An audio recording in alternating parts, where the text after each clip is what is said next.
qui fait quoi, qu'est-ce qu'on peut installer dans quel avion, pour quel budget, quelles sont les contraintes. C'est pour ça que j'ai choisi ces produits, parce que souvent c'est des produits qui s'imbriquent les uns dans les autres, on va retrouver des fonctionnalités assez similaires, mais finalement qu'est-ce qui les démarque, pourquoi, donc c'est un petit peu ces questions-là auxquelles on voudrait répondre aujourd'hui. Eh bien donc, nous voilà pour une nouvelle émission de Jump Seat. Une émission un petit peu particulière, celle-ci, puisque je la présente avec Romain Spadini. Romain Spadini, directeur des ventes pour Garmin en France, en Europe du Sud, au Moyen-Orient et en Afrique. Donc tu voyages beaucoup. Ah, je voyage un petit peu, aux grandes dames de mon épouse, mais ouais. Ouais, effectivement, je suis responsable des ventes aviation chez Garmin, donc pour ce grand territoire depuis maintenant 7 ans.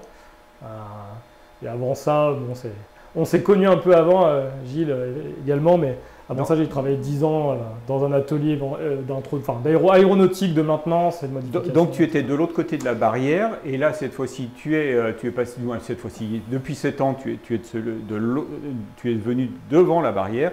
Et donc là aujourd'hui, tu as choisi de présenter 4 produits. Alors de quels produits il s'agit et pourquoi ces 4-là précisément? Tout à fait, il fallait faire un choix effectivement dans la large gamme de produits Garmin, et donc aujourd'hui je me suis dit que c'était intéressant de faire un comparatif un peu des systèmes FIS.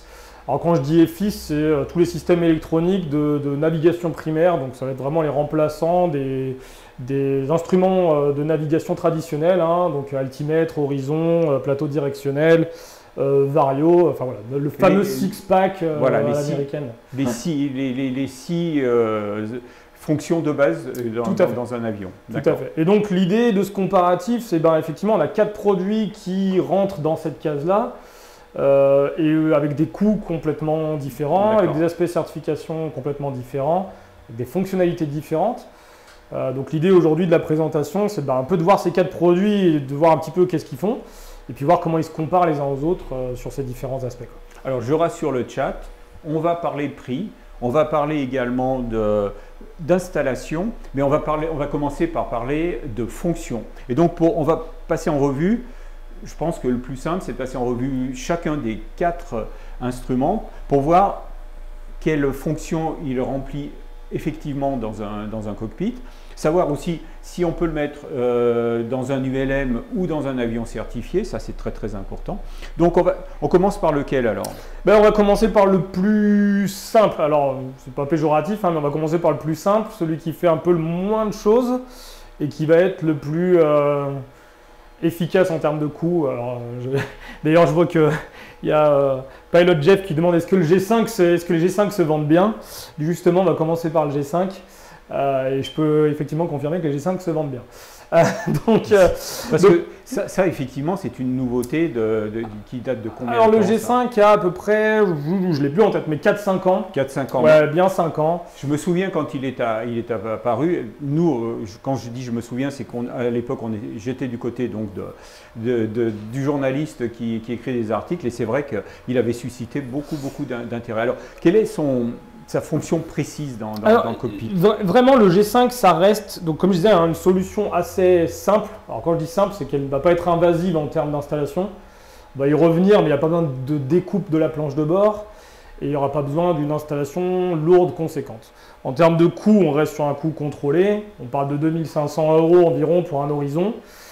Alors attends, on va être clair tout de suite. Quand tu parles de prix, tu nous les donnes en TTC ou en hors taxe? C'est difficile à dire parce que souvent, Garmin va vendre en dollars hors taxe à ses revendeurs. En fonction des revendeurs, les tarifs vont varier un petit peu.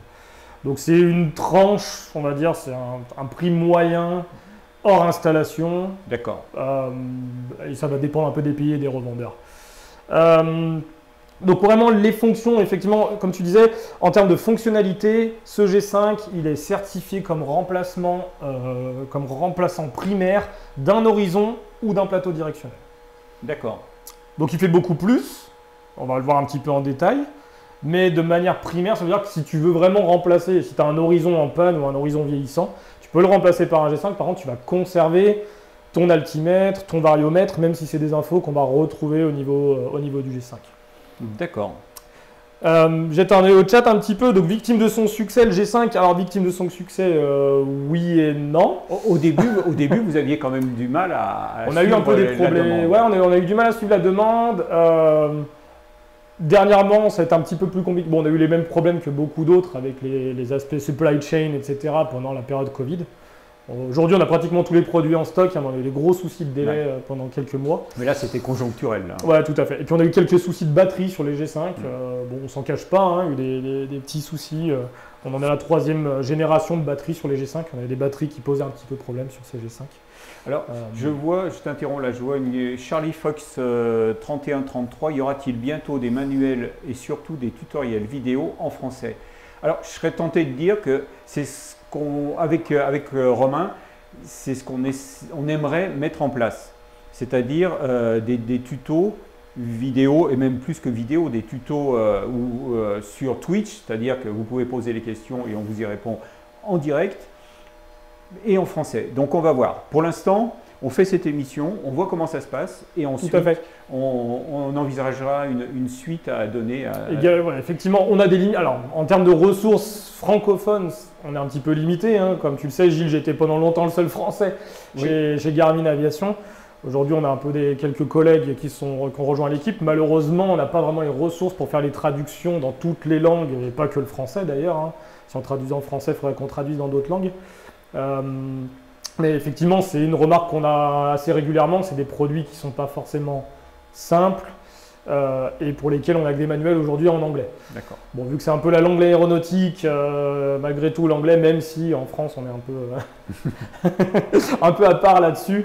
C'est vrai que les manuels en français, c'est quelque chose on travaille mais qui n'est pas disponible aujourd'hui. Mais comme tu l'as bien dit, l'idée c'est de proposer de plus en plus de contenu à travers ces émissions, ces vidéos, pour justement combler ce manque. C'est sûr que Twitch s'y prête vraiment. Hein, donc, mais bon, commençons par là. Donc, alors le G5. Tout à fait. Donc le G5 ici, comme on le voit à l'écran, il est vraiment en fonction, donc horizon, donc remplaçant horizon primaire.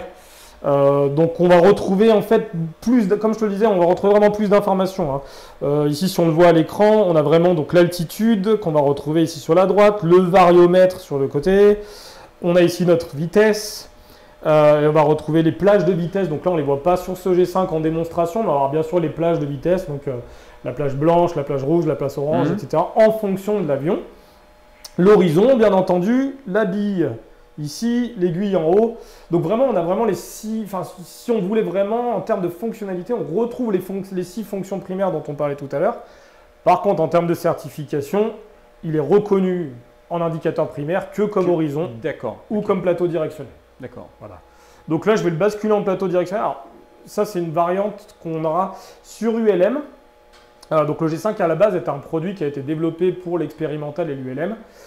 Sur ULM, on a la possibilité de basculer de cet écran horizon à l'écran plateau directionnel. Oui, d'accord. Voilà. Ce qu'on ne pourra pas faire en certifié, parce qu'en certifié, la certification impose qu'on ne puisse pas cacher l'horizon, puisque c'est un instrument primaire. C'est le fameux T primaire donc on apprend. Et donc, on ne peut pas cacher les instruments de navigation primaire. Donc voilà. On voit, il est donc carré en façade, cet équipement. Par contre, là, bon, on ne le voit pas à l'arrière, mais c'est un équipement qui est rond en fait sur l'arrière du produit. Donc ça permet vraiment de l'intégrer directement sans faire une découpe de la planche de bord. Si on a un horizon rond traditionnel, on va directement venir installer le G5. D'accord, donc c'est carré juste en façade, mais derrière il prend la place d'un instrument. Carré en façade et derrière il prend la place d'un instrument traditionnel. En termes de poids, on est sur 250-300 grammes, c'est vraiment négligeable. Ouais.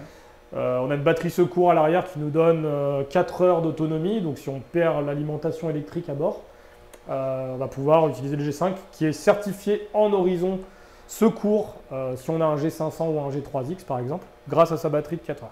Et une installation comme ça sur un avion en rétrofit, ça prend combien de temps? Ça va dépendre un peu de l'avion, ça va dépendre de ce qu'il y avait dans l'avion historiquement. Mais je dirais que moins d'une semaine, clairement. Ça peut être fait en 2 jours en fonction de la configuration, mais il y a peu de câblage, il y a peu de choses, mais il y a quand même de l'interfaçage. Alors, on peut venir l'interfacer, donc c'est vrai que le G5 peut être utilisé simplement comme horizon ou comme HSI, ou comme plateau directionnel.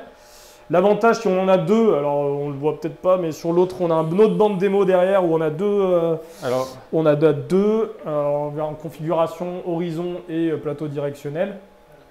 Donc là vous avez les deux. Voilà, tout à fait. Alors pendant que Martin zoome, parce que Martin n'est pas simplement réalisateur, aujourd'hui il est cadreur aussi.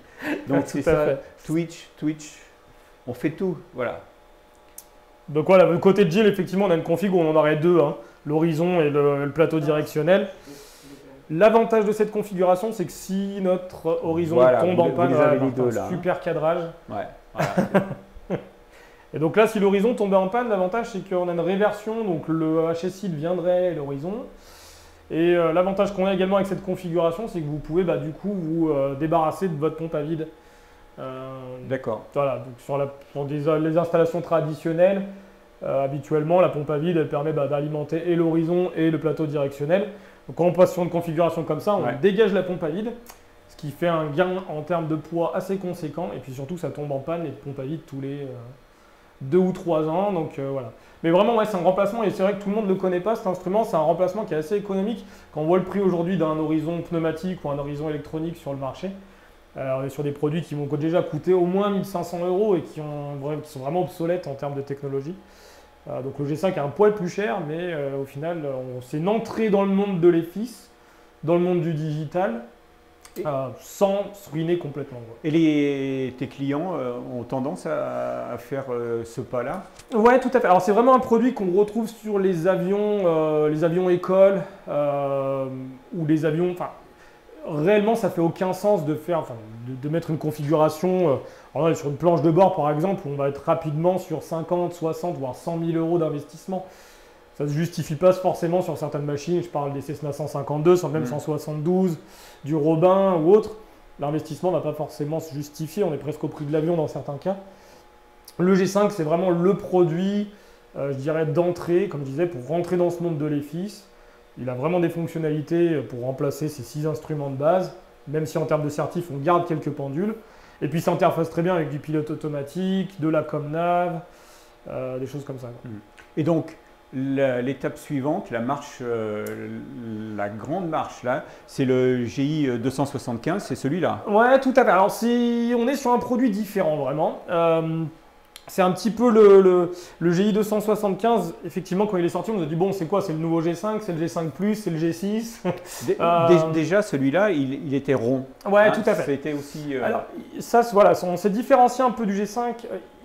Comme je te dis, donc ce GI 275, il fait beaucoup plus que simplement ce que fait le G5. Comme on vient de le voir, le G5 il fait horizon ou plateau directionnel. La différence, c'est pas simplement qu'il y en a un qui est rectangulaire et l'autre rond. Hein. Non, le GI 275, il va vraiment être certifié pour 4 fonctions en une. C'est-à-dire que si vraiment on pousse le vis un petit peu sur le GI 275, on peut mettre 2 GI 275 dans un avion et se débarrasser du reste des pendules. C'est-à-dire que tu pourrais avoir une planche de bord vraiment avec deux cadrans GI 275 et puis c'est tout. Tu remplaces les 6 instruments. Et ça, d'un point de vue certification, c'est certifié comme ça. Ouais, tout à fait. D'accord. Donc ça, c'est une première différence avec le G5. Le G5 il est vraiment certifié que pour 2 fonctions et une à la fois. Lui, il est certifié pour 4 fonctions en une. Je répète, donc quand tu dis une à la fois, ça veut dire que si tu veux utiliser les 2 fonctions, dans un avion certifié, il faut avoir les 2 G5. Voilà, Tandis qu'ici… là, on va toujours avoir le plateau directionnel à part. Hein. C'est un peu la configuration traditionnelle, je dirais, dans l'avion, comme on a vu en double G5. Donc, tu auras un GI 275 en haut, un en bas. Par contre, celui du haut, lui, il est certifié en primaire pour remplacer l'horizon, l'altimètre, le vario et le badin. D'accord. Et la bille, oui, je crois. Donc voilà, c'est vraiment, on peut avec un cadran remplacer 4 voire 5 cadrans à aiguille. Et comme je te disais, donc tu peux un GI 275 en ADI, donc en horizon, et un autre en HSI, puis c'est tout sur ta planche de bord. Je vais t'arrêter un petit peu au chat. Run to the Sky, bienvenue. On a des nouveaux Pégase 90 FR qui est un nouveau followers. Salut à toi. Ah, bienvenue. Ouais, les remarques de Pilot Jeff sur Flight Simulator. Apparemment, Pilot Jeff, il doit être un expert de Garmin sur Simu. Alors, Pilote Jeff est pilote pro, mais c'est lui qui anime aussi une des deux émissions de jeu de Jump Seat. Tout à fait, ok. Et donc, Ouais, on revient à notre GI 275. Donc, effectivement, donc, comme tu disais, 4 en 1, vraiment horizon, HSI. En plus de ça, on va faire de l'émulation pilote automatique. Qu'est-ce que je veux dire par là? C'est que le G5, je reviens au G5. Le G5, si on l'interface à un pilote automatique, aujourd'hui, il n'est pas capable de simuler un gyro. Il n'est pas capable d'envoyer une information d'attitude à un pilote automatique. Donc, si on est vraiment sur un pilote automatique qui avait besoin d'une information d'attitude, donc attitude-based dans le jargon, on est obligé de soit conserver un vieil horizon gyroscopique, soit passer sur un GI 275. Pour les connaisseurs un petit peu, on avait la génération des KI chez Bendix King, des indicateurs KI 525 de mémoire. Et en fait, le GI 275, il est vraiment capable de remplacer ces horizons gyroscopiques et d'émuler les gyros pour fournir des informations à des vieux pilotes automatiques qui ont besoin de cette information. d'accord. C'est un petit peu plus technique, mais, Ouais. Non, mais on trouve beaucoup d'avions qui ont ces KI. Alors, c'est KI 200, je sais plus les chiffres, mais 256 aussi. Il y a 2 versions. Mais ces KI de chez Bendix King, on en a beaucoup sur les avions des années 70-80. C'était vraiment le top, entre guillemets. Et donc aujourd'hui, le GI permet aussi de remplacer ses horizons et de conserver son pilote automatique. Et le prix? Le prix, on commence à 3 500 €, mais ça va dépendre des configurations et ça va dépendre du type d'avion. Sur le G5, on est certifié que pour les monomoteurs jusqu'à 2,7 tonnes. Donc les avions qu'on appelle classe 1 ou 2. GI 275, on l'a certifié récemment sur le Falcon 7X. Sur 7X? Ouais, on remplace sur 7X, on remplace les anciens instruments secours Thales par des GI 275. On a un STC pour Falcon 7X pour le GI 275. Mais bien entendu, le prix pour un horizon sur Cessna 182 ou le prix pour l'horizon secours sur Falcon 7X, c'est pas vraiment le même. Donc on commence à 3 500, mais il monte à plus de 10 000 € sur certaines configurations. D'accord, ok. Et alors, là, il y a une question qui me paraît très intéressante de Elliot Beer. Les alternateurs montés de base sur les aéronefs certifiés ou les ULM sont-ils assez puissants pour faire tourner des systèmes EFIS ou faut-il les changer? Non, on est largement suffisant parce qu'on est sur des consommations qui sont plutôt plus basses que ce qu'on avait sur des anciennes générations. Même en EFIS, on est vraiment sur un faible ampérage. Donc on a vraiment une consommation qui est très contrôlée. Habituellement, en bilan électrique, on a plutôt tendance à gagner au niveau du bilan électrique plutôt qu'à consommer plus, même sur des grands écrans. Donc non, j'ai jamais, sur aucun appareil. Quand on parle G5, quand on parle GI 275, même G3X, aujourd'hui, c'est des équipements qui sont certifiés sur plus de 600 avions par Garmin. Donc on couvre vraiment une gamme de produits très large et j'ai jamais vu un client qui avait à remplacer un alternateur ou autre pour ça. Et donc au niveau temps d'installation? Ça va varier, comme je disais, on va avoir des interfaces pilote automatique, des choses comme ça. C'est pareil, on est sur une installation qui n'est pas invasive en termes de découpe de planches de bord. Et l'avantage de ce format rond aussi, c'est qu'on a les anciens Piper ou les anciens Cessna qui avaient ces plaques moulées par-dessus, où on a vraiment une plaque en plastique avec des coupes rondes. Et du coup, le GI 275, il va parfaitement s'installer. Donc, je dirais moins d'une semaine largement aussi. En termes d'immobilisation pour une install GI 275. Donc pour à peu près 1 000 € de plus, c'est ça? Ouais, de base sur de l'horizon, on est sur à peu près un petit peu moins. Ouais, on a une différence qui est de l'ordre de 1 000 €. Donc ça vaut quand même le coup de passer à celui-là. En termes de certification, on fait plus de choses. On a un écran de meilleure qualité. Là, on va pas forcément le voir à l'écran, mais on a une résolution qui est très poussée sur le GI 275. Qui va nous permettre aussi d'avoir de la vision synthétique. Donc là, on ne voit pas forcément bien, mais on a le terrain en 3D sur le GI 275, qui est une option qu'on n'a pas sur le G5. Et puis on n'a pas tout détaillé, mais c'est vrai que le GI 275, il a aussi d'autres fonctionnalités. Donc, voilà, j'y vais, je vois que Martin a cadré. Donc on va pouvoir faire du CDI. Bon, là, c'est la page HSI. Mais on va pouvoir également configurer sur d'autres choses. Donc on a du HSI Map qu'on n'a pas du tout sur le G5. Donc le HSI Map, ça permet d'avoir de la cartographie à l'intérieur du plateau directionnel. D'accord. C'est une fonctionnalité qui avait été lancée sur les G1000, les nouveaux G1000 NXI. Et donc voilà, on peut avoir de la cartographie, donc on peut zoomer, dézoomer directement avec un doigt. Alors là, on l'a verrouillé. L'avantage, c'est qu'il est tactile aussi, ce GI 275, le G5 ne l'est pas. Et puis on va pouvoir avoir d'autres pages, donc on va pouvoir des pages trafic, météo éventuellement. Alors météo c'est très très limité en Europe. Database terrain. Donc on peut faire du moving map également. Donc vraiment avoir que de la cartographie sur ce GI 275. Donc on va pouvoir avoir le trafic, les terrains, les routes, etc. Et puis, alors je ne sais pas si je l'ai là, indicateur radio altimètre. Ah voilà, c'est ça que je voulais vraiment vous montrer aussi.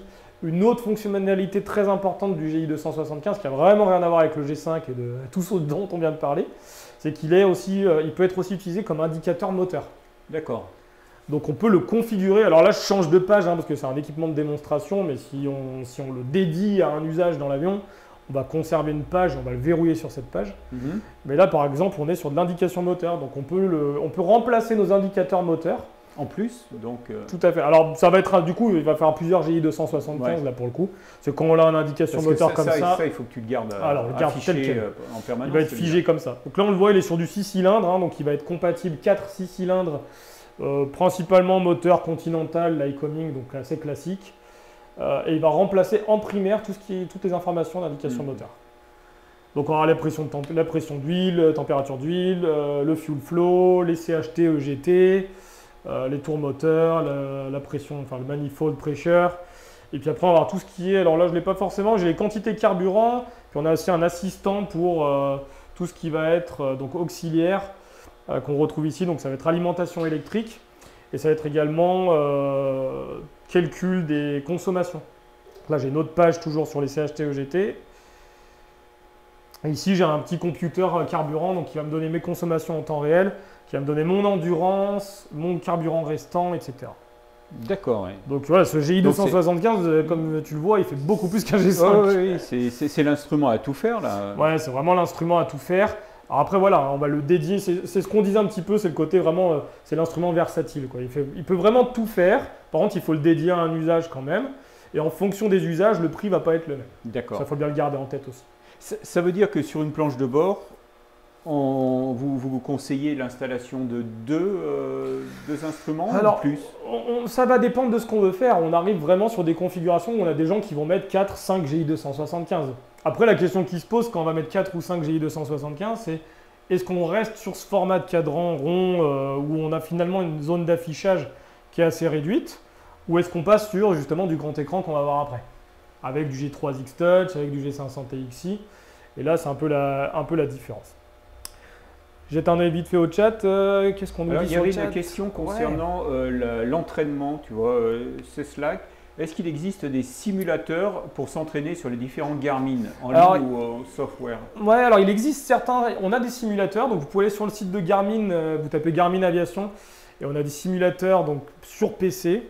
Il faudrait qu'on mette un lien d'une manière ou d'une autre, peut-être sur la vidéo YouTube avec Martin plus tard. Mais on pourra partager les liens éventuellement. Donc on a du simulateur sur PC, ou alors on a des simulateurs aussi sur iPad maintenant. Alors ça va plutôt être pour les navigateurs. Je vois que c'était Pilot Jeff qui nous parlait des GTN. Donc les GTN, là on a un GTN 650 justement ici.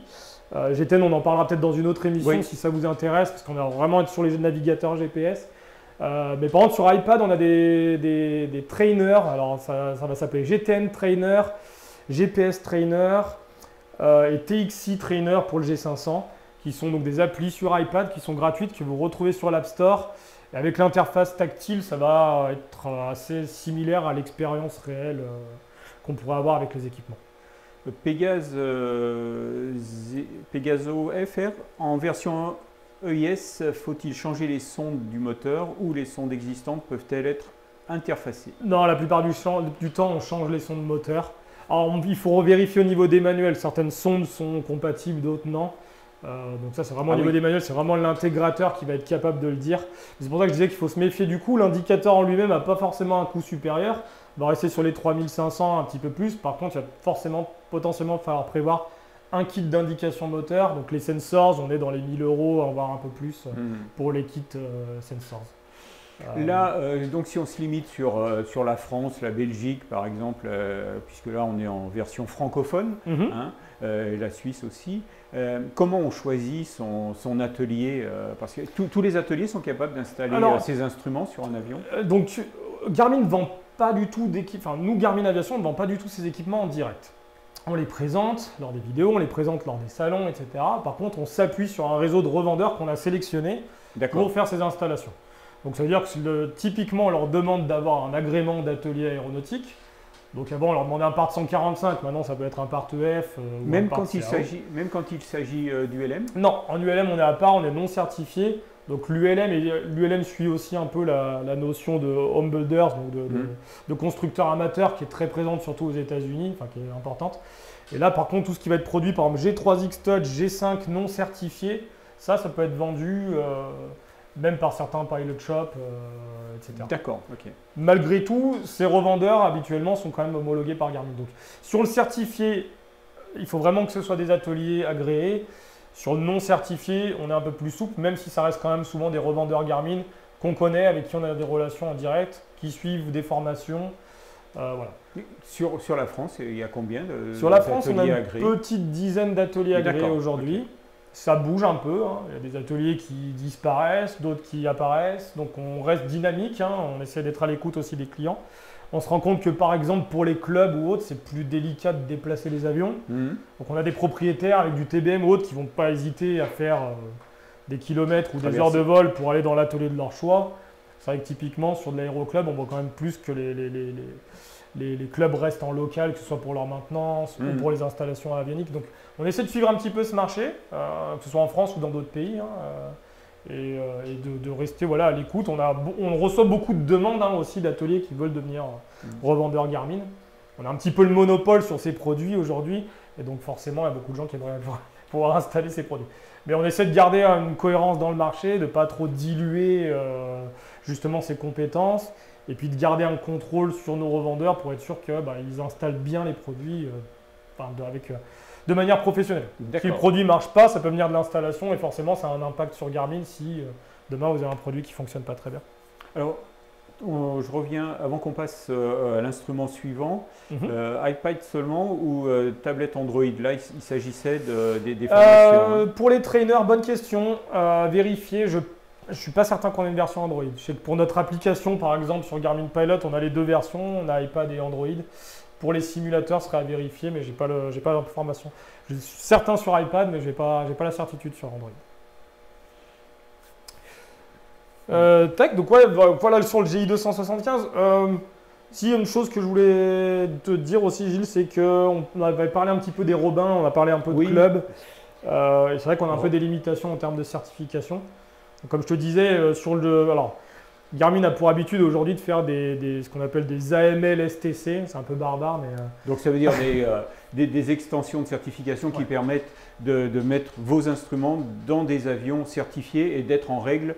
Oui, tout à fait. En résumé, c'est ça. L'idée, c'était… vraiment l'idée, il y a quelques années, il faut, quoi qu'on fasse, quand on veut installer un produit dans un avion, on est obligé de faire un dossier auprès des autorités pour démontrer que ce qu'on va faire dans l'avion, c'est fait dans les règles de l'art, etc. Donc, on appelle les STC. Donc sur un vieux Cessna, un vieux Cessna, un vieux Piper, ça pose pas de problème. Non, tout à fait. Sur les DR400. Ouais, c'est pour ça que je revenais. Donc oui, effectivement, tu fais bien de me poser la question, de lever ce point. Garmin a fait le choix il y a quelques années de développer ces gros STC pour pas qu'il y ait un coût supplémentaire pour le client. Malheureusement, vu qu'on développe ça aux États-Unis, on se base sur les fiches de navigabilité américaines des avions. Les Robins n'ont pas de fiches de navigabilité américaines. Ils n'ont jamais été exportés. Ça restait un avion très européen, très français. Et donc nos STC de base ne s'appliquent pas aux Robins. On est conscient du problème, et donc on a fait un STC dédié aux Robins, entre autres. Alors dédié aux avions européens sans fiche de navigabilité. Ouais. On a fait un STC dédié pour les G5 il y a quelques années maintenant. Donc pour toute la famille Robin, le G5 est validé sur les Robins. D'accord. Pour les autres produits, c'est en cours de développement. Celui-là, par exemple, le GI 275. L'idée, c'est vraiment de valider GI 275 et certainement le G3X Touch. J'espère avant la fin de l'année. Bon, c'est des processus. Attention, on est à la moitié de l'année. On est à la moitié de l'année. Tu t'engages? Non, on y travaille. Il faut forcément qu'on documente chaque avion. Quand on pense au Robin, si on a choisi de ne pas s'arrêter qu'au DR400, Donc ça va être aussi les 300 séries, 400 séries, etc. L'idée, c'est vraiment de pouvoir couvrir toute la famille des Robins et ce le plus rapidement possible. On a pas mal de demandes pour le G3X Touch qu'on va voir dans 2-3 minutes. Je vois pas le Jeff, qu'est-ce qu'un STC? Supplemental Type Certificate. Donc en fait, quand un constructeur construit un avion, il émet un Type Certificate, donc le certificat de type de l'appareil, qui va décrire l'avion. Enfin, dès qu'on a un avion certifié, il a un certificat de type qui est validé par les autorités. Je dirais le STC fait partie de la vie d'un avion en permanence. Le STC permet d'intégrer des équipements, mais ça peut aller très très loin. Quand on fait du rétrofit d'un avion, par exemple, ça se fait bien sur les avions d'affaires, où on décide de changer la cabine, de changer le cockpit, de les remettre au goût du jour. Ben, on fait soit les avionneurs, soit les équipementiers font des STC qui permettent d'installer ces équipements, de refaire une cabine complètement, tout en restant dans les clous. Voilà. Tout à fait. Et c'est important parce que je dirais que si on avait un avion sur lequel il n'y a aucun STC, en fait, on est coincé avec la configuration de base de son avion. Et si on avait, aujourd'hui, on installe ce genre d'équipement sur des avions qui ont été construits dans les années fin 60, début 70 pour les plus anciens, voire plus vieux. Plus vieux, oui, bien sûr. Hein. Et l'idée, c'est de pouvoir donner une nouvelle vie à ces machines. Et d'ailleurs, c'est une manière un peu, je dirais, au lieu de racheter du neuf, de réinvestir dans un avion neuf, etc., c'est une manière de continuer à faire vivre son avion et de le moderniser. Donc, comme tu l'as dit, ça peut être sur de l'avionique, mais ça peut être sur l'intérieur, sur des moteurs. Bien sûr, bien sûr. Et ça ne s'arrête pas à l'aviation générale. Nous, aujourd'hui, on propose des rétrofits complets sur Cessna Citation XL, XLS, par exemple, qui est un jet d'affaires assez important, mais qui souffre d'obsolescence importante parce que c'est un avion conçu dans les années 70 avec la première génération d'EFIS. Et ces EFIS, aujourd'hui, il n'y a plus les pièces détachées. Ils sont plus... Ou alors, ça coûte très, très, très cher à entretenir. Et donc, on va partir sur des solutions plus lourdes. Pour le XL, XLS, c'est le G5000, donc on est sur vraiment l'artillerie lourde, mais voilà, c'est un peu l'idée. Il y avait une question de Aerodub, regarde. Ouais, sur les écrans tactiles, sont-ils faciles à utiliser en cas de turbulence? Alors oui et non. Oui et non. Oui, c'est facile. L'avantage du tactile, c'est le côté très intuitif. Aujourd'hui, on a pratiquement tous des écrans tactiles chez soi, que ce soit le téléphone, l'iPad ou autre, et ça permet vraiment de naviguer très très facilement d'un menu à un autre. C'est vrai que si on n'avait que le tactile et si vous n'avez pas d'appui en vol, quand c'est très turbulent, c'est compliqué. L'avantage de la plupart de ces écrans, de tous ces écrans, c'est qu'aujourd'hui, ils ont également des rotacteurs qu'on a conservés sur les écrans qui vont nous permettre en fait de naviguer dans les différentes fonctionnalités, dans les différentes pages avec ces boutons. Donc on a conservé quelques boutons, donc en fait on a une approche un peu hybride et quand ça devient vraiment très compliqué ou que ça turbule vraiment beaucoup, en fait les rotacteurs vont nous permettre déjà d'attraper un peu, d'avoir un appui dans l'avion et puis de pouvoir utiliser les fonctions principales depuis les rotacteurs ou les boutons qu'on va voir à l'écran. Pareil, les écrans ont été conçus de certaines manières. C'est moins vrai sur les écrans, sur les EFIS, sur les PFD. Ça va être plus vrai sur les navigateurs, que ce soit sur les GTN ou autres, où on va retrouver des systèmes de ce qu'on appelle de rails, où en fait vous avez des points d'appui autour de l'écran pour pouvoir vraiment venir manipuler les écrans. Donc oui et non, effectivement, le tactile a ses limites quand ça tape vraiment beaucoup. Mais la parade à ça, c'est qu'on a quand même conservé une approche avec des rotacteurs ou des boutons pour pouvoir utiliser les fonctions primaires. Je vois une question également sur les moteurs, sur le Rotax. Donc c'est vrai que certains produits vont être compatibles avec les moteurs Rotax, d'autres non. Donc le G5 compatible Rotax, bien entendu. Le GI 275, je ne veux pas dire de bêtises, mais il me semble que oui également. G3X également. Par exemple, G500 TXI, dont on va parler un petit peu tout à l'heure, on est sur la gamme au-dessus et il n'a malheureusement pas d'interface pour les moteurs Rotax. En fait, les moteurs Rotax ont besoin ils ont une interface de bus CAN, c'est la technologie de transmission de données, et qui n'est pas forcément native sur tous les produits. Des G3X, alors bon, il n'est pas au programme aujourd'hui. Si, ouais, on en parle. Le G3X, on en voit, on en voit beaucoup sur les ULM 3 axes notamment. Ouais, tout à fait. Même certains en ont 2. Ouais, sur les VL3, Ouais, le VL3, c'est presque la norme. C'est la norme sur VL3, c'est la norme sur VL3 et sur d'autres Voilà. machines. On le retrouve sur l'Elixir. Alors l'Elixir qui n'est pas un ULM, hein, qui est Non, un tout à avion, fait. Ouais. mais qui a un moteur Rotax. Tout à fait, avec Hein, un on est moteur bien d'accord, Rotax. ouais. D'où un peu le choix d'être resté d'ailleurs sur le G3X par Elixir pour l'interface moteur. Je vois une petite question de chauve-souris rapide PFD, Primary Flight Display. Donc c'est l'écran primaire, Primary Flight Display, oui, écran primaire de vol. Voilà. Ça se traduit un peu. Alors il y a 2 ou 3 questions là qui. Bianco, 2M. Ouais, une question. Est-ce qu'on peut afficher le code transpondeur sur les GTN? Alors on fera une émission peut-être dédiée au GTN, mais oui, mais c'est une option. C'est-à-dire que le GTN n'embarque pas un transpondeur. Par contre, si on interface un transpondeur au GTN, on va être capable d'afficher le code transpondeur et même de contrôler en fait le transpondeur depuis le GTN. Bon, j'en ai pas. Là, c'est pas un GTN que j'ai, c'est un navigateur de pouce, mais j'ai l'interface transpondeur ici. Je vois une question intéressante d'Aerodub. Vos produits évoluent-ils, je vais y arriver, en fonction des commentaires que font les clients, en particulier les instructeurs? Oui. Alors, je dis pas que c'est difficile de faire évoluer un produit parce qu'à chaque fois qu'on change des fonctionnalités dans un produit, on est obligé de repasser à la moulinette de la certification Voilà. et de repasser auprès des autorités, etc. Donc, c'est surtout dans le certifié, c'est pas simple. Mais aujourd'hui, on essaye d'avoir sur nos produits qui sont toujours d'actualité, pas sur les produits dont on a arrêté la fabrication, mais sur les produits récents, on essaie d'avoir 2 mises à jour par an. D'accord. Donc une fois tous les 6 mois à peu près, on essaie d'avoir des mises à jour qui sont gratuites pour les utilisateurs, hein, pour repasser souvent par l'atelier pour qu'ils fassent la mise à jour pour être sûr de rien dérégler. Mais voilà, on essaie de rajouter des nouveautés. La dernière nouveauté en date, c'est Smart Glide. Hein. Pareil, on pourra peut-être en parler sur une émission dédiée. Le Smart Glide, c'est un système d'assistance sur GTN ou à travers les EFIS qui va nous permettre, en cas de panne moteur, de réduire la charge de travail du pilote pour aller trouver un terrain s'il y en a un à proximité, etc. Donc voilà. Mais l'idée, n'hésitez pas à faire ces retours. Alors, ça passe par différents canaux, ça passe par moi-même. Si vous me croisez sur des salons ou si vous avez mon adresse mail ou autre, n'hésitez pas à me faire part de vos retours. On essaye d'être à l'écoute des utilisateurs pour regrouper les informations. Ou alors des constructeurs. Hein. Les constructeurs aussi nous disent « Tiens, j'aimerais faire ça. Est-ce qu'on peut le faire ?» Et donc, on regroupe toutes ces demandes. Et quand on a cette demande sur le même sujet, eh bien souvent, on fait des mises à jour de nos produits au fur et à mesure. Sur le pipistrel, sur le virus, je ne sais plus, je ne suis pas sûr qu'il soit en Garmin sur le virus. Les mises à jour ERAC se passent comment? Alors tout ce qui est mis à jour, ça va se passer. Alors ça va dépendre un petit peu si on vole en VFR ou en IFR.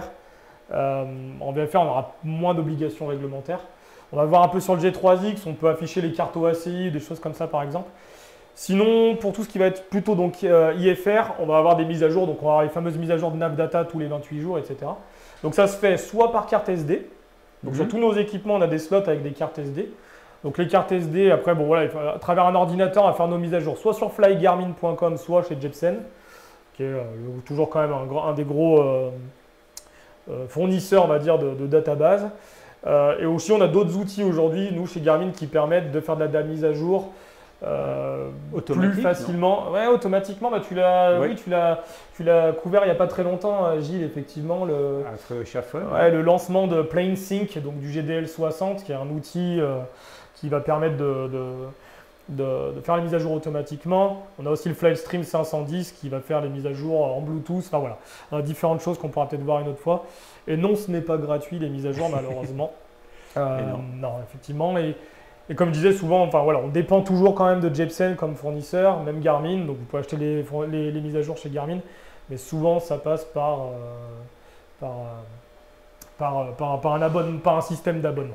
Alors on revient sur le G3X parce que là on s'est un petit peu éloigné. C'est bien, il y a des questions. C'est intéressant. Merci pour toutes vos questions parce qu'effectivement l'idée c'est de balayer le plus possible le sujet. Donc là on revient au G3X qui est donc notre troisième équipement qu'on vous présente aujourd'hui. Et là on change carrément de dimension. Ouais, on change vraiment de dimension mais dans tous les sens du terme on va dire. Parce qu'on change de dimension en termes de… C'était pas un jeu de mots. Non, mais on change de dimension en termes de dimension de l'écran, effectivement. On change de dimension en termes d'installation, ça va être un peu plus contraignant, parce qu'il va falloir venir couper la planche de bord. Et on change de dimension en termes de coût, mais de fonctionnalité aussi. Donc le G3X, l'avantage, c'est qu'on passe donc vraiment sur du système FIS, Electronic Flight Information System. Donc vraiment, on rentre sur un écran qui va à la fois remplacer les instruments primaires, donc sur la partie, pour ça que je parlais de PFD, parce que PFD, donc Primary Flight Display, c'est vraiment ce remplacement des 6 instruments classiques. Et on va parler aussi de MFD, donc MFD c'est Multifunction Display, qui lui va se retrouver donc là sur le G3X sur la partie droite ou gauche, hein, ça dépend comment il est configuré, et qu'on va retrouver ici. Donc là, on peut dire qu'on rentre déjà dans le domaine des suites avioniques. Ouais, tout à fait. On est sur un condensé un peu de... On en parlait aussi, on reviendra peut-être en parlant du G500, mais c'est un petit peu le... En fait, on a lancé le G1000 il y a presque 20 ans maintenant. Le G1000, ça a un peu été une révolution dans le... Je pense que tu peux dire que ça a été une révolution. Ouais, ça a vraiment été une révolution.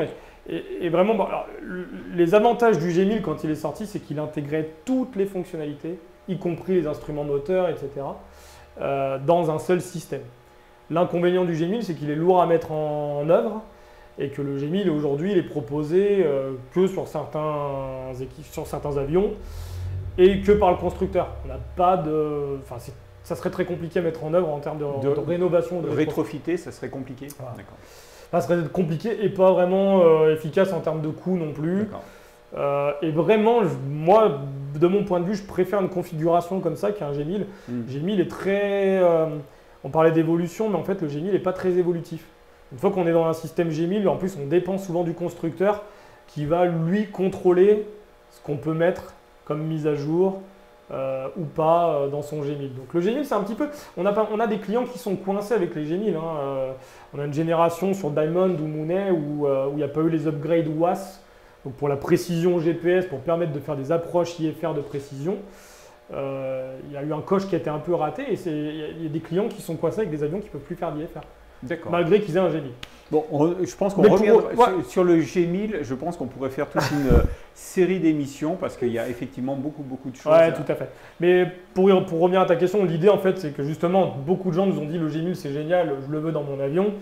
Ouais, c'est pas possible. Et donc en fait, il y a maintenant 15 ans, on a commencé à développer d'abord le G500 ancienne génération pour faire ce petit. En fait, c'est un petit G1000. Voilà. Parce que je me souviens aussi, quand il est arrivé, ça a été aussi une révolution. Ouais, et à tel point que vous avez été en rupture de stock rapidement, je crois. Hein. Ouais, alors le G3X, c'est un peu bizarre comme... c'est un produit un peu bizarre parce que c'est le premier produit... Alors avec le G5, qui ont été impactés par les changements réglementaires, c'est des produits qui ont été conçus pour l'ULM. Donc en se passant un peu de... C'était le G1000 de l'ULM. C'était vraiment le G1000 de l'ULM. Ouais. Et en fait, la certification, il y a encore 5 ans en arrière, on ne pouvait pas le monter sur avion certifié, le G3X Touch, ni le G5 d'ailleurs. Et donc l'idée, c'est vraiment voilà, la réglementation s'étant un peu assouplie, aujourd'hui, on peut monter ces systèmes-là dans les avions certifiés. D'accord. Alors qu'avant, on était obligé d'aller sur du G500, G600. Les avantages, c'est qu'on est un peu plus souple en termes de fonctionnalité. Là, je vois une question de LD 290. Oui, effectivement, les G3X Touch non certifiés évoluent beaucoup grâce aux propriétés de machines expérimentales. Et c'est très vrai. Alors, on a une équipe dédiée qui s'appelle G3 Expert. Et du coup, c'est vrai que les retours vers cette équipe font qu'on a beaucoup fait évoluer le produit. L'avantage, c'est que vu que c'était un produit non certifié, il a évolué beaucoup plus vite. Parce que comme je le disais, pour faire évoluer un produit certifié, on est obligé de revalider à chaque fois tout ce qu'on change. Aujourd'hui, ce n'est pas vrai sur le G3X. C'est-à-dire que le G3X, il a évolué très vite parce qu'en fait, vu que ce n'est pas certifié, on peut se permettre de changer des choses très vite. Bien sûr. Ouais. Je reviens sur le G3X Touch du coup. Donc voilà, les grands avantages de ce G3X Touch, ça va être de faire du Primary Flight Display, comme on a vu avec les indicateurs. Donc de changer ces 6 instruments. Je dirais que c'est presque le minimum. C'est le minimum. Mais ça va être aussi d'inclure la fonctionnalité Moving Map. Ouais. Donc vraiment de navigation qu'on n'a pas du tout, ou alors qu'on a vraiment dédié sur les indicateurs. Donc là, on a un grand écran qui va donner vraiment une aisance et un confort de travail. C'est sûr que comparé à celui du GI 275, c'est autre chose. Ouais, tout à fait. On est vraiment sur une taille d'écran qui n'a rien à voir. Et l'avantage, c'est qu'on va pouvoir combiner toutes les fonctions dans un seul écran. Donc là, on le voit sur cet écran, on a un grand PFD. On va pouvoir scinder l'écran à tout moment pour avoir la partie donc, instrument et la partie moving map. Et en plus, on a les indications moteurs. D'accord. Donc l'avantage du G3X Touch, c'est de pouvoir faire les trois à la fois sur un grand écran avec un confort visuel. Donc on est sur du tactile, tout à fait. Donc là, on est sur la carte de la page OACI, donc on est sur la carte IGN France, qu'on peut avoir en option sur le G3X. Quand je dis en option, c'est pour revenir sur les aspects de mise à jour. La carte OACI, il faut toujours la payer. Vous l'achetez en papier, vous l'achetez en électronique. Donc il faut l'acheter une fois par an quand elle sort, elle vient de ressortir. D'accord. C'est les mêmes tarifs à peu près? On est même moins cher que le papier. D'accord. Là, on est sur France entière, on est à peu près à 50-60 euros. D'accord. Voilà. Et donc ça c'est une option, mais voilà, on a vraiment ce tactile qui permet de naviguer sur la carte. Ici on voit aussi qu'on peut afficher du trafic, on va pouvoir afficher toutes les informations de terrain. Donc ici je navigue d'une page à l'autre, je vois les espaces aériens, je vais voir tous les terrains. Et puis quand j'appuie sur un terrain, je vais pouvoir avoir les infos du terrain. Donc ça va être par exemple toutes les fréquences disponibles, le type de piste, le sens du tour de piste, la longueur, la largeur de la piste. Je vais pouvoir avoir les cartes VAC, les cartes aérodromes, les cartes d'approche, tout au niveau du moving map. Donc ça, c'est vraiment des choses qu'on n'a pas du tout sur un indicateur classique, quoi. Et alors pourquoi sur certains avions et ULM, surtout on a deux G3? C'est une question de confort. Ah oui. Vraiment aujourd'hui, réglementairement, et si on est vraiment sur un pilote qui vole seul pratiquement, un seul suffit largement. Ouais. L'avantage quand on multiplie les écrans, c'est qu'on peut multiplier les affichages, entre guillemets. C'est ça. Ça va être vrai aussi quand on a des planches, après vraiment pour de l'IFR un peu plus lourd, sur du PC12, sur du TBM ou autre. On va se retrouver avec plusieurs écrans, avec 2 GTN en planche centrale. Ça permet d'avoir les instruments, les indications moteurs, les cartes d'approche IFR sur un autre écran, et puis éventuellement une page dédiée au radar météo. Là, je pense plus à du GTN ou du G500, etc. Donc voilà, mais c'est vraiment pour multiplier les affichages. Le G3X, donc en termes d'indication moteur, tac, si on appuie ici, on a un beau raccourci vers la page moteur.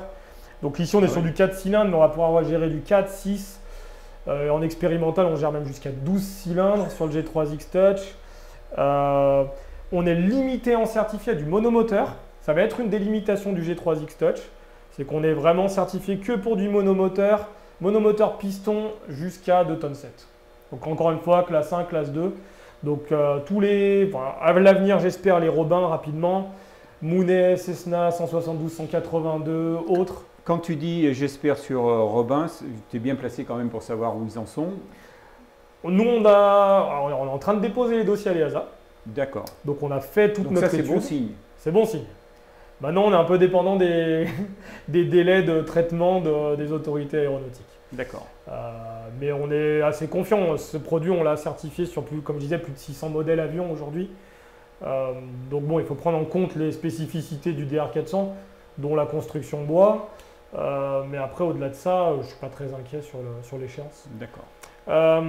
Donc voilà, vraiment l'avantage de ce G3X, remplacement de tous les instruments, page dédiée à la navigation, toutes les informations donc, qui vont être de terrain, de longueur de piste, largeur de piste, fréquence, espace aérien, carte OACI qu'on retrouve que sur ce produit, qu'on n'a même pas sur le G500 TXI qui pourtant est sur la gamme au-dessus.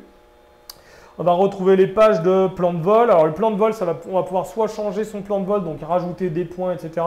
depuis le G3X, surtout en non certifié, ou depuis un navigateur. Donc si on a un GNS, un GTN ou autre, on va plutôt privilégier le GPS comme source pour venir préparer son plan de vol.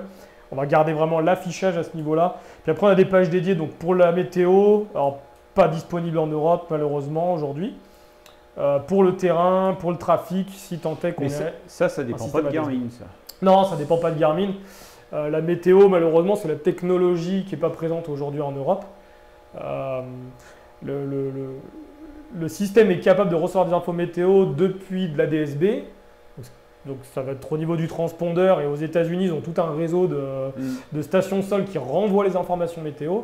ou depuis une base satellitaire sur du Sirius XM, donc pareil qui est dispo qu'aux États-Unis. Aujourd'hui, la seule technologie qu'on a en Europe pour la météo, c'est en satellitaire, en passant par un système Iridium qui est très coûteux. Donc pas vraiment dédié, enfin pas vraiment idéal pour ce type de produit. On va trouver la page dédiée au moteur. Voilà. Également en haut, on va pouvoir contrôler toute la partie com, nav, transpondeur. Donc on le retrouve ici, hein, si j'appuie sur la fréquence qui est en stand-by ici. Je vais pouvoir ouvrir une page dédiée où je vais pouvoir soit changer ma fréquence avec les rotacteurs, soit avec le tactile, soit aller la chercher. Donc l'avantage, c'est que là, on a toute une base de données. C'est l'avantage du digital, enfin du côté vraiment informatique. C'est qu'on va pouvoir, par exemple, aller sur les terrains les plus proches, sélectionner un terrain, voir les fréquences. Et puis, par exemple, sélectionner la tour et la passer directement en stand-by ici. Donc, pour basculer ma com active à ma stand-by, ça va suffire d'appuyer sur le bouton. On va avoir le même système avec le transpondeur ici.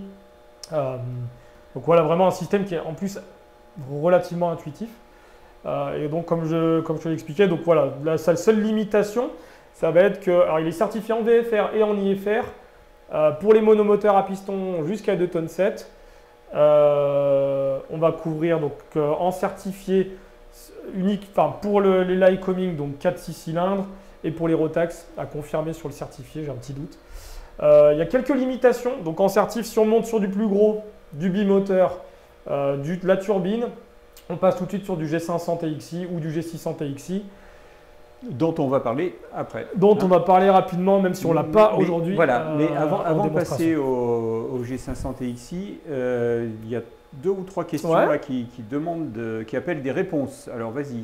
Tout à fait. Donc Pégase90FR qui nous dit: le G3X comporte un GNSS ou doit-il être interfacé avec un GTN? Ça dépend de ce qu'on va en faire. De base, le G3X a son propre capteur GPS. Alors de base, il n'est pas GNSS, donc il n'est pas OAS ou EGNOS, c'est-à-dire qu'il a une précision qui est assez globale.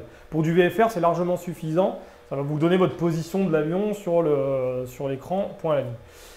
Quand on va vouloir faire de l'IFR avec du G3X, là par contre, on va avoir besoin d'un navigateur GPS séparé, avec les précisions qui vont bien, avec les procédures d'approche préchargées.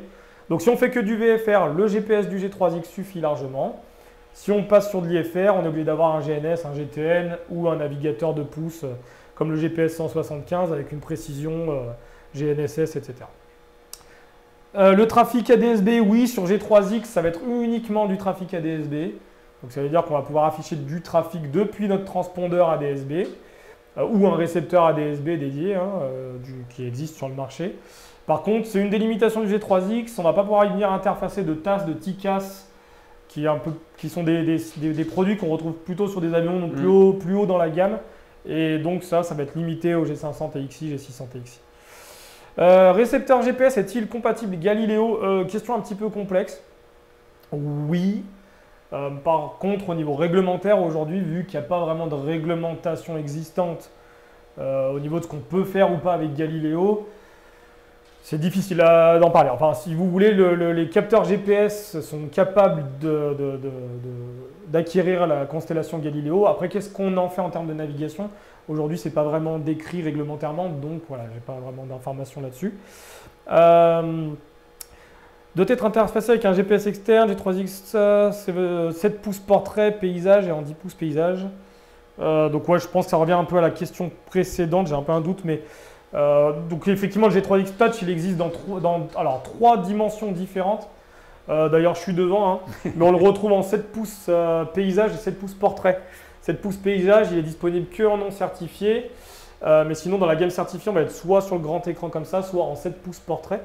Donc dans tous les cas, comme je le disais, on a un GPS intégré. Par contre, si on veut faire de l'IFR, on va être sur du GTN, ou sur un navigateur GPS. Oui, on rappelle que Galileo, c'est le GPS européen, effectivement. Donc voilà, donc on a pas mal couvert les questions. Il nous reste 5 minutes. C'est vrai, le temps passe vite. Le temps passe vite. Donc, avant de passer donc, au G500 TXI, Tu veux ajouter quelque chose pour finir avec le G3X? Non, vraiment, c'est vraiment juste en conclusion. Donc, comme je disais, quand on veut passer dans le monde, si on passe au-delà de l'indicateur, hein, comme on a vu avec le G5 ou le GI275, et qu'on veut vraiment passer sur de l'EFIS, donc vraiment pour avoir un grand écran qui fait tout, en aviation générale, en tout cas en monomoteur, c'est vraiment le produit à privilégier. Pendant un temps, la question se posait, j'ai régulièrement des clients sur des machines comme des TB20 ou des choses comme ça qui se posent la question, est-ce que je mets du G3X ou du G500? Il y a une différence de prix. Alors sur du G3X, on va être autour des 15 000 € plus installation. G500 va déjà presque être à 25 000. Donc il y a quand même un écart de prix qui, de mon point de vue pour ce type de machine, ne se justifie pas forcément. Même si le G500 a des avantages. Alors justement, donc, voilà. Qu'est-ce qu'il fait de plus le G500? Tout à fait. Alors le G500, on ne l'a pas aujourd'hui, mais le G500, c'est un petit peu la Rolls des EFIS chez Garmin. Aujourd'hui, l'avantage du G500, alors on parle G500, G600, G700 même aujourd'hui, la différence d'appellation, ça va vraiment être les stades de certification. Le G500, on est sur du classe 1, classe 2, donc jusqu'à 2,7 tonnes monomoteur, certains bimoteurs légers, comme les Twin Comanche ou des avions comme ça. G600, on passe tout de suite sur les avions entre 2,7 tonnes et 5,7 tonnes, maxi au décollage. Et G700, on va être sur carrément les classes 25, donc on va être sur de l'avion, sur du 19 places ou des le 500, avions. le 500, on le retrouve sur du… Voilà, en déclinaison 700, on l'installe en ce moment, on a des STC en cours on a un STC Dornier 228, on est en cours sur LED 410, on a des choses similaires sur Beech 1900, sur King Air. Alors King Air, on redescend d'un cran, on est juste sur du G600. Mais voilà, donc vraiment, la gamme TXI se décline sur toute une gamme d'avions. Il n'y a pas vraiment de limite. Mais à ce moment-là, le G500 TXI, on le trouve au 500, 600, etc. Ouais. On le trouve à plusieurs écrans. Pas forcément. Sur des gros avions comme ça. Sur des gros avions, typiquement, alors ça va dépendre si on est monopilote ou deux pilotes à bord. Sur PC-12, sur King Air, on va quand même souvent retrouver des configurations doubles, donc avec deux écrans, avec des chaînes derrière, parce qu'on voit l'écran en façade, mais c'est vrai que derrière on a des capteurs. Hein. On va avoir le calculateur, donc anémo-barométrique, on va avoir la partie HRS, etc. Et tout ça c'est doublé sur ces avions-là, ce qui permet, s'il y a une panne, de pouvoir passer d'un système à l'autre. Donc souvent on est sur des systèmes en double, effectivement. Ouais. D'accord. Donc moi ce que je te propose, c'est que le G500 fasse une émission dessus. On peut, effectivement, ouais. Parce que l'heure tourne et tu as 2-3 questions qui appellent des réponses, et puis tu as des remarques aussi. Ouais, il y a des remarques sympas. Franchement, pour avoir une quarantaine d'heures sur G3X, ça régale, ça doit te faire plaisir, ça. Ouais, non, ça fait plaisir. Non, mais c'est vraiment un produit qui est génial. C'est vraiment, c'est ce qui est agréable de travailler chez Garmin. Et je le dis, voilà, c'est vrai, on a quand même beaucoup de clients qui sont contents de nos produits, et du coup c'est sympa de les rencontrer sur les salons et autres. On se fait pas trop engueuler. Tom Cruise est-il client? Tom Cruise, faut regarder les anciens Missions Impossibles. Quand il est dans l'hélicoptère, il est tout en Garmin. Hein. mais oui, les clients. Mais ça va faire plaisir à Jérôme. Voilà, tu as illuminé la journée de Jérôme. Voilà. Qu'est-ce qu'on a d'autres petites questions? Solution G3 revient moins cher que 2 GI275 plus un GTN 650. C'est un peu la complexité maintenant qu'on a avec ces produits, donc ils se comparent bien. Ce que je disais tout à l'heure, tu me disais, est-ce qu'on peut mettre beaucoup de GI275? Le problème, c'est quand on commence à en mettre 3 ou 4, on est aussi cher qu'un G3X Touch. Donc en fait, pour une configuration, je dirais qu'on rentre dans un budget, si on prend un G3X, alors si on veut faire de l'IFR, il ne faut pas oublier que le G3X, comme je l'ai dit, il faudra un autre GPS quand même. Donc on va quand même être sur un budget G3X plus un GTN ou un navigateur 2 pouces, hein, comme on a ici. On va être sur les 30 000. 2 GI275 plus un 650, on va pas être très loin non plus. On va être sur les 20-25 000. Donc après, voilà, c'est vraiment une question aussi de perception. Est-ce qu'on préfère garder deux indicateurs, un GTN? Est-ce qu'on veut le plus grand écran? Qu'est-ce que vous avez d'autre à interfacer dans l'avion? Quel pilote automatique? Voilà, il y a d'autres choses à prendre un petit peu en compte. Mais c'est vrai qu'il y a une démarche à faire de se poser la question, parce qu'aujourd'hui, pour le même budget, on peut avoir 3-4 configurations différentes avec tous les équipements qu'on a dans la gamme. Alors là tu as une autre, très bonne remarque. Plus nuancée, vas-y. Ouais, très bonne. Non, mais très bonne remarque, on s'en cache pas. L290. Gros problème de la disponibilité. Donc machine en attente de livraison depuis 4 mois à cause d'un G3X pas dispo. Et c'est vrai, c'est tout à fait de notre faute. On a eu jusqu'à plus de 6 mois de délai sur les G3X Touch, même voire un peu plus, très récemment. En fait, suite au problème du Covid, donc on a eu le problème du Covid. Pour pallier à ces problèmes d'approvisionnement de composants électroniques, on a fait des remplacements, donc on a été actifs. Hein. On a profité de cette période pour se dire, puisqu'on ne peut pas avoir les composants, on va les remplacer par d'autres. Malheureusement, ça a aussi induit des problèmes de qualité sur certains produits, entre autres sur le G3X, qui a eu quelques soucis, donc on a stoppé la production pendant quelques semaines, voire mois. Aujourd'hui, on est de retour sur un délai de 1 à 2 mois pour les G3X Touch. Mais bon, il faut on est toujours en train d'absorber un petit peu toutes les commandes qu'on a accumulées. Donc effectivement, vraiment, on ne rejette vraiment pas la faute sur les constructeurs. On a vraiment eu jusqu'à plus de 6 mois de délai sur certains produits, entre autres sur le G3X Touch. Mais la bonne nouvelle, c'est que c'est fini. On est à 1 à 2 mois et on espère même être en stock d'ici l'été. Il nous reste quelques délais sur les transpondeurs également, mais tout ça, ça s'améliore grandement et tant mieux. Et alors donc pour finir, donc c'est le chiffre mystère pour la prochaine présentation dont Jérôme est vraiment friand. Combien de G3X vendus aujourd'hui? Qu'est-ce qu'on fait? On lance bonne question. On lance un concours pour la prochaine émission. Non, j'ai vraiment pas les chiffres. Bon, alors plusieurs milliers certainement. On se renseigne pour la prochaine émission. Ouais. Donc là, cette émission d'aujourd'hui est finie. Alors c'était un prototype. Hein, donc comme je vous le disais tout à l'heure en commençant, c'était une émission d'un nouveau genre, une émission sponsorisée. Donc si ça vous a plu, eh bien on pourra en refaire. Et alors, donc moi ce que je vous propose, c'est que vous nous fassiez remonter des informations. Donc comment on peut te contacter? Oui, bien sûr. Alors il y a plusieurs. N'hésitez pas, je vais vous donner même mon adresse mail sur la vidéo. On la mettra en commentaire. Donc c'est romain.spadini@garmin.com. N'hésitez pas à me faire part de vos retours, des idées pour les prochaines émissions. Vraiment, on a vraiment envie que ça devienne un rendez-vous régulier sur Jumpseat. Maintenant, il faut que ça vous intéresse, qu'on ait voilà. Et donc, si vous avez aussi des infos, vous pouvez aussi passer par Aérobuzz et on est en contact direct avec Romain, comme vous avez pu le remarquer. Donc, l'idée, c'est vraiment de faire une émission pratique qui réponde à des besoins précis. C'est-à-dire qu'on peut très bien partir dans le mode d'emploi ou dans une fonction précise d'un instrument en particulier. Tout est possible et donc vous avez vu, Romain connaît bien ses produits, donc ça peut être effectivement un autre type d'émission très utile. Alors, pourrait-on avoir les sources doc afin de Oui, alors traduire, hein, c'est ça, c'est pourquoi pas effectivement. Ouais, sur certains produits, on peut. Sur les produits non certifiés, la documentation elle est disponible en ligne. Mais n'hésitez pas à me faire un mail et puis effectivement, s'il y a des docs qui vous intéressent ou vous voulez vous proposer des traductions, je me ferai un plaisir de vous faire part, de vous faire passer la documentation. Et oui, j'ai une montre Garmin au poignet. C'est la dernière montre aviation de chez Garmin, la D2 Mach 1. Alors, on pourra faire une émission sur les montres. Oui, c'est toute une gamme de montres. Merci Gilles encore et merci au chat. Merci Martin. Merci Martin. Salut. Salut, à bientôt. Merci à tous de nous avoir suivis. On se retrouve très bientôt sur le Jumpseat, sur Twitch. Alors n'oubliez pas d'activer la petite cloche sur le compte Twitch pour être averti des prochaines émissions et pour nous suivre en direct. À bientôt.